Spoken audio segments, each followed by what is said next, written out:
Welcome back to my channel. If you are new here please subscribe my channel for more videos.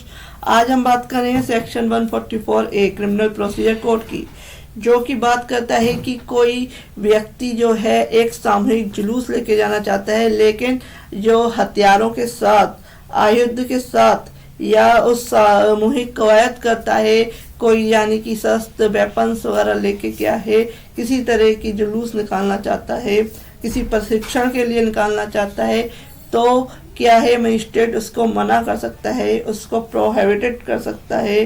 तो ये बताया गया है section 144A में।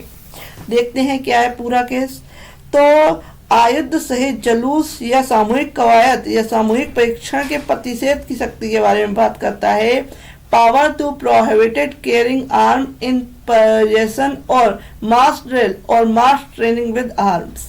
तो इसका क्या है प्रतिषेध कर सकता है जिला मजिस्ट्रेट जब भी वह लोक शांति, लोक सुरक्षा या लोक व्यवस्था बनाए रखने के लिए ऐसा आवश्यक समझता है, लोक सूचना द्वारा या आदेश द्वारा अपनी अधिकारते के स्थानीय सीमाओं के भीतर किसी जुलूस में आयुध ले जाने या लोक स्थान में आयुध सहित किसी सामूहिक कवायद या सामूहिक परीक्षण संगठित या आयोजित करने या उसके भाग लेने का प्रतिषेध कर सकता है, उसको मना कर सकता है। The district magistrate may, whenever considered necessary, so to do for the prevention of public peace and public safety or for the maintenance of public order, by public notice or by order prohibited in any area within the local limits of his jurisdiction and carrying of arm in any possession and organization or holding of and taking part in any mass drill or mass training with arm in any public place। तो उसके लिए प्रतिषेध कर सकता है section 144 में। Sub section 2 कहता है इसका इस धारा के अधीन जारी की गई सूचना, लोक सूचना या किसी किया गया आदेश किसी विशिष्ट व्यक्ति या किसी समुदाय, दल या संगठन के व्यक्ति को निर्देशित की जा सकेगी या किया जा सकेगा। जो सामूहिक दल है या जो संगठन है उसको इसका निर्देश किया जा सकेगा कि आप इस तरीके का जुलूस क्या है नहीं निकाल सकते या इसी तरह का प्रशिक्षण आर्म के साथ यानी कि शस्त्रों के साथ नहीं दे सकते। A public notice issued and an order made under this section may be directed to a particular person and person belonging to any community, part or organization। तो उसको क्या है इस तरह का निर्देश दिया जा सकता है। सब सेक्शन 3 कहता है कि इस धारा के अधीन जारी की गई लोक सूचना या किया गया आदेश जारी रखने या बनाए रखने की तारीख से 3 मास के अधिक की प्रवृत्ति में नहीं रहेगा। इट मीन कि इसको जो टाइम पीरियड है, इस तरह का कोई ऑर्डर किया गया है या निर्देश किया गया है, उसका जो टाइम पीरियड है 3 मंथ है, इससे ज्यादा वह क्या कंटिन्यू नहीं रहेगा।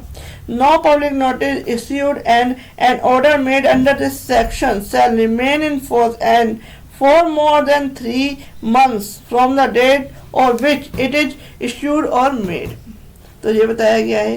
सब सेक्शन 4 कहता है इसका राज्य सरकार यदि लोक शांति, सुरक्षा या व्यवस्था बनाए रखने के लिए ऐसा करना आवश्यक समझती है तो अधिसूचना द्वारा निर्देश दे सकती है कि इस धारा के अधीन जिला मजिस्ट्रेट द्वारा निकाली गई लोक सूचना या किया गया ऑर्डर उस तारीख से जिसका जिला मजिस्ट्रेट द्वारा ऐसी सूचना जो निकाली गई है या ऑर्डर निकाला गया है निर्देश था, निर्देश ना होने की दशा में समाप्त हो जाएगी और इसके अतिरिक्त अवधि के लिए लागू रहेगी या रहेगा जो उक्त अधिसूचना में निर्दिष्ट किया जाए।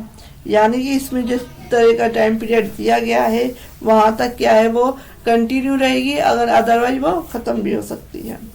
The state government may in the consider necessary so to do for the prevention of the public peace and public safety or for the maintenance of public order by notification direct that the public notice issued and order made by the district magistrate under this section shall remain in force for such further period not exceeded 6 months from the date on which such public notice or order was issued and made by the district magistrate would have, but for such direction expire it may specifically in the said notification.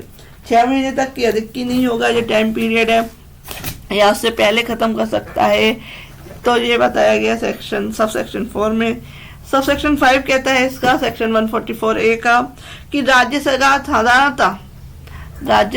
साधारणतः क्या कर सकती है, वह विशेष आदेश द्वारा या उपधारा 4 के अधीन अपनी शक्तियां जिला मजिस्ट्रेट को ऐसे नियंत्रण निर्देशों के अधीन रहते हुए जिन्हें अधिरोपित करना वह ठीक समझे प्रत्यायोजित कर सकती है। यानी कि राज्य सरकार क्या है, अपनी शक्तियां क्या है जिला मजिस्ट्रेट में क्या कहते हैं डाइवर्ट कर सकती है। The state government may subject to such control and direction and it may be deems fit to impose while general and special order delegate its power under subsection 4 to the district magistrate। तो district magistrate को इसकी power transfer कर सकती है। Explanation है कि आयुध शब्द का वही अर्थ है जो भारतीय दंड संहिता की धारा 153A में है। तो इसका जो आयुध के बारे में कौन कौन से आयुध होंगे, तो इसका जो सारा बताया गया है वो बताया गया है भारतीय दंड संहिता की धारा 153AA में। फ्रेंड्स, नेक्स्ट वीडियो में मैं आपको बताऊंगी section 145। If you like my video please subscribe my channel. Thank you for watching this.